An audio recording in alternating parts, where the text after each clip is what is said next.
Hey guys, स्वागत है आपका मेरा बिहार बोर्ड के ऑफिशियली चैनल में। जी हाँ दोस्तों, यानी आज हम लोग कवर करेंगे क्लास 12 के हिंदी 100 मार्क्स के मोस्ट इंपॉर्टेंट क्वेश्चन को, जो आने वाले एग्जाम के लिए आपका काफ़ी हेल्पफुल होने वाला है। तो गाइस, अगर आप बिहार बोर्ड एग्जाम की अगर प्रिपरेशन कर रहे हैं तो आप इस चैनल के माध्यम से अच्छे खासे यानी तैयारी कर सकते हैं, क्योंकि आपको यहाँ सभी प्रकार के expected question, practice set, model paper इत्यादि आपको सभी प्रकार की यानी सुविधा मिलने वाला है। तो आप इस चैनल के माध्यम से बोर्ड एग्जाम की अच्छे से यानी तैयारी कर सकते हैं, बिना कोचिंग किए आप यहाँ टॉपर बन सकते हैं। तो सही गाइस, तो ये सिर्फ यानी कि ये सिर्फ आर्ट्स और कॉमर्स के लिए नहीं है, तीनों स्ट्रीम के लिए, आर्ट्स कॉमर्स साइंस तीनों स्ट्रीम के लिए स्टूडेंट के लिए, ठीक है। तो चलिए गाइस, मैं आपसे वीडियो शुरू करने से पहले आपसे मैं एक रिक्वेस्ट करना चाहता हूं कि आप अभी तक अगर आप मेरे चैनल को अगर सब्सक्राइब नहीं किए तो चैनल को सब्सक्राइब कर लेंगे और अपने दोस्तों में वीडियो को शेयर कर देंगे। चलिए गाइस, तो स्टार्ट करते हैं हम लोग। फर्स्ट क्वेश्चन इसमें क्या कह रहा है कि अर्धनारीश्वर शीर्षक निबंध के निबंधकार का नाम बताइए। तो देखिए, ये जो है अर्धनारीश्वर शीर्षक निबंध के निबंधकार का नाम क्या होगा। तो यह पहला ऑप्शन में रामधारी सिंह दिनकर दिया हुआ, दूसरा में यानी मैथिली शरण गुप्ता दिया हुआ, और तीसरा में यानी सुविधानंद पंत दिया हुआ, और चौथा में आपका क्या दिया हुआ है यानी जगदीश चंद्र क्या दिया हुआ आपका, तो जगदीश चंद्र माथुर है। यहाँ देखिए क्या है, जगदीश चंद्र माथुर दिया हुआ है, ठीक है। तो ये तो देखिए आपका जो यानी इस चारों ऑप्शन में से जो आपका जो राइट जो आंसर हो जाएगा, तो ऑप्शन नंबर यानी ए इसका राइट आंसर हो जाएगा। Will be the right answer, option number A इसका राइट आंसर हो जाएगा। चलिए फिर नेक्स्ट क्वेश्चन की ओर चलते हैं हम लोग। क्वेश्चन नंबर दूसरा देखते हैं, जो स्क्रीन पे आपके सामने आ चुके हैं। तो देखिए यहाँ दूसरा क्वेश्चन क्या कह रहा है कि रामधारी सिंह दिनकर का जन्म कब हुआ था। रामधारी सिंह दिनकर का जन्म कब हुआ था। पहला ऑप्शन में दिया हुआ है यानी 22 सितंबर 1907 ईस्वी में। उसके बाद दूसरा ऑप्शन में दिया हुआ है आपका क्या दिया हुआ है, दूसरा ऑप्शन में 1908 ईस्वी में, 23 सितंबर 1908 ईस्वी में दिया हुआ है। उसका तीसरा ऑप्शन में क्या दिया हुआ है 1909 ईस्वी में, और चौथा में क्या दिया हुआ है आपका 1910 ईस्वी में। तो इसका जो आपका जो राइट जो आंसर हो जाएगा, तो ऑप्शन नंबर यानी बी इसका राइट आंसर हो जाएगा, ठीक है। Will be the right answer, option number B. चलिए फिर नेक्स्ट क्वेश्चन की ओर चलते हैं। क्वेश्चन नंबर हम लोग तीसरा देखते हैं, जो इसमें स्क्रीन पे आ चुके हैं आपके सामने। देखिए इसमें क्या कह रहा है कि रामधारी सिंह दिनकर का निधन कब हुआ था। तो यहाँ पहला ऑप्शन में दिया हुआ है यानी 22 अप्रैल 1972 ईस्वी में, और तीसरा में 23 अप्रैल 1973 में, और चौथा तीसरा में क्या दिया है 24 अप्रैल 1974 में, और चौथा में आपका 25 अप्रैल 1975 में। तो इसका जो आपका जो राइट जो आंसर जाएगा, तो ऑप्शन नंबर यानी सी इसका राइट आंसर हो जाएगा, ठीक है। चलिए हम लोग फिर नेक्स्ट क्वेश्चन की ओर चलते हैं। क्वेश्चन नंबर हम लोग चौथा देखते हैं, इसमें क्या कह रहा है। क्वेश्चन नंबर चौथा आपका स्क्रीन पे आ चुके हैं, ठीक है। तो देख रहे हैं आप लोग, चौथा नंबर क्वेश्चन स्क्रीन पे आ चुके हैं आपके सामने, ठीक है। रामधारी सिंह दिनकर का जन्म कहाँ हुआ था, ठीक है। पहला ऑप्शन में क्या है इटारसी मध्य प्रदेश, दूसरा में यानी सिमरिया बेगूसराय बिहार में, ठीक है, लम्ही वाराणसी में, ठीक है, उसका ढाका बंगाल में, ठीक है। तो इसका जो आपका जो राइट जो आंसर हो जाएगा, तो ऑप्शन नंबर यानी क्या इसका राइट आंसर हो जाएगा, बी इसका राइट आंसर हो जाएगा। Will be the right answer, option number B इसका राइट आंसर हो जाएगा। चलेगा इस नेक्स्ट क्वेश्चन की ओर चलते हैं हम लोग। क्वेश्चन नंबर हम लोग पांचवा देखते हैं, जो स्क्रीन पे आपके सामने आ रहा है, ठीक है। तो ये देखिए स्क्रीन पे सामने आपके आ चुके हैं। पांचवा नंबर क्वेश्चन क्या कह रहा है कि रामधारी सिंह दिनकर का काव्य कृति कौन नहीं है, ठीक है। तो ये आपका यहाँ इसकी यहाँ पर ऑप्शन में दिया हुआ है साकेत, यासुधरा, और प्रणभंग, रेणुका हुंकार, रसवंती, कुरुक्षेत्र, और तीसरा में क्या दिया हुआ है ऋषिमर्थी, कोमलता, और कविश हाड़े के हरिनाम, ठीक है। तो ये जो आपका यानी चौथा नंबर में क्या दिया हुआ है आपका नील कसम उर्वशी पराशरम की प्रतीक्षा। तो इसका जो आपका जो राइट जो आंसर जाएगा, तो ऑप्शन नंबर ए इसका will be the right answer, option number A इसका राइट आंसर हो जाएगा। चलेगा इसको नेक्स्ट क्वेश्चन की ओर चलते हैं हम लोग। क्वेश्चन नंबर हम लोग देखते हैं इसमें क्या कह रहा है। क्वेश्चन नंबर नेक्स्ट जो आपके सामने आ रहा है, क्वेश्चन नंबर छठा जो आपके स्क्रीन पे आ चुके हैं। देखिए इसको क्वेश्चन में छठा क्या कह रहा है कि रामधारी सिंह दिनकर की गद्य कृतियाँ कौन नहीं है, ठीक है।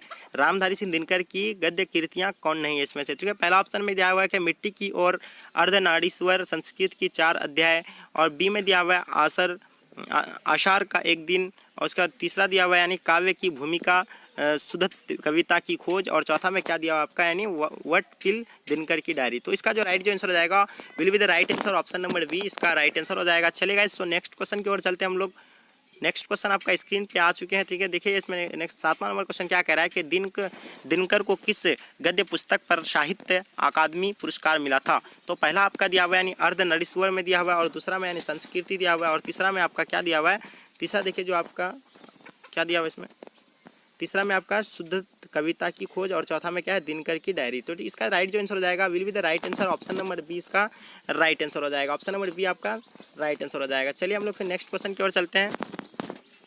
क्वेश्चन नंबर हम लोग आठवां देखते हैं, इसमें क्या कह रहा है कि दिनकर को किस काव्य पुस्तक पर भारतीय ज्ञानपीठ कर पुरस्कार मिला था।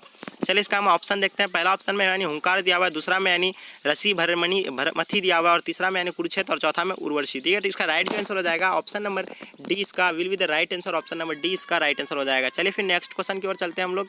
क्वेश्चन नंबर हम लोग नेक्स्ट देखते हैं क्या है। क्वेश्चन नंबर जो आपके स्क्रीन पे आ चुके हैं, दिनकर को कौन सा पुरस्कार मिला था? दिनकर को कौन सा पुरस्कार मिला था? पहला ऑप्शन में दिया हुआ है यानी पद्म भूषण दिया हुआ है, दूसरा में क्या दिया हुआ है यानी पद्म विभूषण दिया हुआ है और तीसरा में दिया हुआ है पद्म श्री दिया हुआ है और चौथा में क्या पद्म दिया हुआ है। तो इसका जो आपका जो राइट आंसर हो जाएगा will be the right answer. Option number A इसका राइट आंसर हो जाएगा। ठीक है, चलिए फिर हम लोग नेक्स्ट क्वेश्चन की ओर चलते हैं। क्वेश्चन नंबर हम लोग 10वां देखते हैं जो आपके स्क्रीन पे आ चुके हैं। दिनकर की कविता का कौन सा गुण नहीं था? दिनकर की कविता का कौन सा गुण नहीं था? तो पहला ऑप्शन में दिया हुआ ओज गुण, दूसरा में मर्सिनाता और तीसरा में आपका दिया हुआ जो इसमें देखिए क्या है पौरुष दिया हुआ और चौथा में प्रभाव पुण्य वगिनती दिया हुआ है। ठीक है, तो इसका राइट आंसर हो जाएगा तो will be the right answer. Option number B का राइट आंसर हो जाएगा। चलिए फिर हम लोग नेक्स्ट क्वेश्चन की ओर चलते हैं। क्वेश्चन नंबर हम लोग 10वां देखते हैं जो स्क्रीन पे आपके 11वां देखते हैं जो आपके स्क्रीन पे आ चुके हैं कि दिनकर किस युग में की कवि थे? दिनकर किस युग की कवि थे? तो पहला ऑप्शन में यानी क्या दिया द्वितीय युग दिया हुआ और इसका बी में दिया हुआ यानी छायावादी युग दिया हुआ और तीसरा में छायोत्तर युग दिया हुआ और चौथा में क्या दिया हुआ आपका भरे तंतु युग दिया हुआ है। ठीक है, तो इसका जो राइट आंसर हो जाएगा आपका राइट आंसर क्या हो जाएगा? Will be the right answer. Option number C इसका राइट आंसर हो जाएगा। चलेगा, फिर हम लोग नेक्स्ट क्वेश्चन की ओर चलते हैं। क्वेश्चन नंबर हम लोग देखते हैं जो आपकी स्क्रीन पे आ चुका है। 12वां नंबर क्वेश्चन हम लोग देखते हैं। ठीक है, 12वां नंबर क्वेश्चन क्या कह रहा है कि अर्धनारीश्वर का क्या अर्थ है? ठीक है, जो अर्धनारीश्वर का जो अर्थ है यानी तो इसका अर्थ यानी क्या दिया हुआ है? पहला ऑप्शन में यानी क्या दिया आधी नाड़ी दिया हुआ है, दूसरा में यानी पूरी नाड़ी दिया हुआ है और तीसरा में जो आपका दिया हुआ है अर्ध नारीश्वर शंकर और पार्वती का कलिप्त रूप जिसका आधा अंग पुरुष का और आधा अंग नारी का होता है। तो ये इसका तीसरा ऑप्शन दिया। चौथा में क्या दिया आधा पुरुष। तो इसका जो आपका जो राइट जो आंसर हो जाएगा तो ऑप्शन नंबर यानी क्या हो जाएगा सी इसका will be the right answer. Option number C इसका राइट आंसर हो जाएगा। देखिए इस क्वेश्चन को आप पहले देख लीजिएगा एक बार ध्यान से कि अर्धनारीश्वर का अर्थ क्या होता है। तो इसको मेरे हिसाब से आप नोट कर लेंगे क्योंकि बहुत ही इंपॉर्टेंट होने वाला है ये क्वेश्चन आपके एग्जाम के लिए। ठीक है, तो ये जो आपका यानी राइट आंसर ये ऑप्शन नंबर सी इसका राइट आंसर हो जाएगा। चलेगा, इसको हम लोग फिर नेक्स्ट क्वेश्चन की ओर चलते हैं। क्वेश्चन नंबर हम लोग नेक्स्ट क्या स्क्रीन पे आ चुके हैं। क्वेश्चन नंबर 13वां जो आपके स्क्रीन पे आ चुके हैं। संसार में आज पुरुष और स्त्री क्या है? संसार में आज पुरुष और स्त्री क्या है?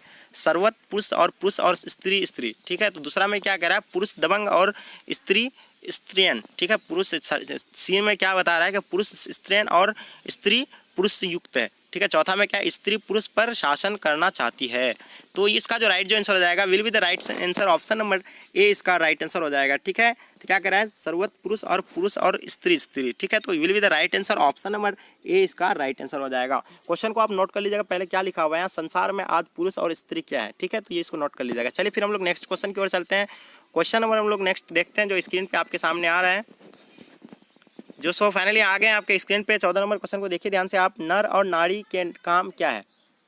नर और नारी के काम क्या है? पहला ऑप्शन में दिया हुआ है नर नारी और नारी नर हो गई है। दूसरा में नर कुदाल चलाने वाला बलशाली किसान और नारी का काम छोड़ना पछोड़ना है। ठीक है, तो ये दूसरा नंबर ऑप्शन था। तीसरा नंबर है नर चाय बनाता है और नारी खाना पकाती है। तो ये जो चौथा में दिया हुआ है नारी नौकरी करती है और नर खाना बनाता है। तो will be the right answer. Option number 20 का राइट आंसर हो जाएगा। क्या कह रहा है यानी नर कुदाल चलाने वाला बलशाली किसान और नारी का काम छोड़ना पछोड़ना। ठीक है, तो will be the right answer. Option number B इसका राइट आंसर हो जाएगा। क्वेश्चन को आप नोट कर लीजिएगा अच्छे से। एक बार हम फिर क्वेश्चन को आपको दिखा देते हैं। क्वेश्चन क्या कह रहा है कि नर और नारी के काम क्या है। ठीक है, चलिए फिर हम लोग नेक्स्ट क्वेश्चन को देखते हैं। क्वेश्चन नंबर 15 जो स्क्रीन पे आपके आ चुके हैं आपके सामने देखिए क्या आ रहा है। कामिनी तो अपने साथ देश का शांति लाती है, खाली जगहों को भरे। तो आपको खाली जगहों को इसमें भरना है। पहला ऑप्शन में क्या दिया हुआ है विश्रमिनी और दूसरा में क्या दिया है गामिनी और तीसरा में क्या दी यामिनी और चौथा में आपका दिया हुआ है जो इसमें क्या दिया हुआ है चौथा में यानी सायनी। तो इसका जो राइट जो आंसर हो जाएगा ऑप्शन नंबर आपका 20 का राइट आंसर सी इसका राइट आंसर हो जाएगा। Will be the right answer क्या हो जाएगा यानी यामिनी। ऑप्शन नंबर सी इसका राइट आंसर हो जाएगा। चलेगा, इसको हम लोग फिर नेक्स्ट क्वेश्चन की ओर चलते हैं। क्वेश्चन नंबर हम लोग लास्ट और अंतिम क्वेश्चन देखते हैं जो आपके स्क्रीन पे आ रहे हैं। ठीक है, तो क्वेश्चन नंबर लास्ट जो आपके स्क्रीन पे आ चुके हैं देखिए क्या कह रहा है कि जिस पुरुष में नारी तत्व नहीं है ड्रेस है। ठीक है, जिस पुरुष में नारी तत्व नहीं है ड्रेस है। चलिए इसका ऑप्शन हम लोग देखते हैं। पहला ऑप्शन में दिया हुआ है संपूर्ण और दूसरा में दिया हुआ है अपूर्ण और तीसरा में दिया हुआ है अधूरा और चौथा में क्या दिया हुआ है अर्धपूर्ण दिया हुआ है। और ये जो इसका जो आपका जो राइट जो आंसर हो जाएगा, तो ऑप्शन नंबर यानी 20 का राइट आंसर हो जाएगा, will be the right answer option number B. तो गाइज ये मतलब क्योंकि आज मैं इसका जो 16वां क्वेश्चन यानी 16 इंपॉर्टेंट क्वेश्चन को लेके आए थे जो आपके एग्जाम के लिए काफ़ी हेल्पफुल होने वाला है।